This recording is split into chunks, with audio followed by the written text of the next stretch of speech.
Bonjour, avec vous maîtresse Raoula de la chaîne Explique-moi encore maîtresse. Après avoir parlé du passé récent, c'est le tour du futur proche. Pour commencer, le futur proche, qu'est-ce que c'est? Le futur proche, c'est un temps de conjugaison comme le présent, l'imparfait, le passé composé, etc. Contrairement aux autres, le futur proche ne se trouve pas dans les livres de conjugaison traditionnels parce que c'est un temps qu'on utilise souvent à l'oral. Donc, le futur proche sert à indiquer qu'un événement se passe dans le futur, mais dans un futur qui n'est pas trop loin du présent. C'est un futur qui est proche. On va le classer ici, c'est le futur proche.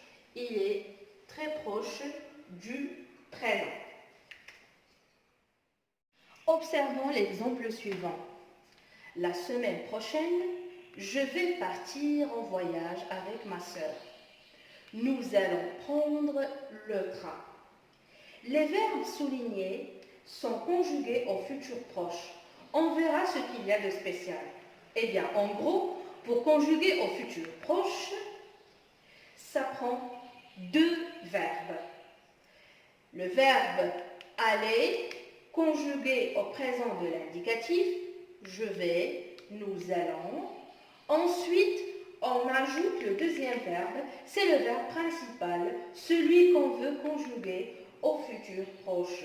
Mais ici, sans le conjuguer, ça veut dire qu'il doit rester à l'infinitif. On reprend.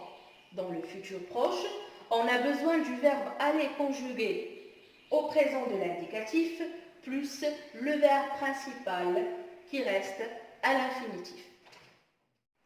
Autrement dit, si je veux transformer une phrase au futur proche, par exemple, aujourd'hui, je lis le journal. Demain, la première chose, je dois désigner le pronom personnel. Je. Oui, comme on l'a dit, le verbe aller au présent de l'indicatif. Je vais. Le verbe à l'infinitif, lit, c'est le verbe lire.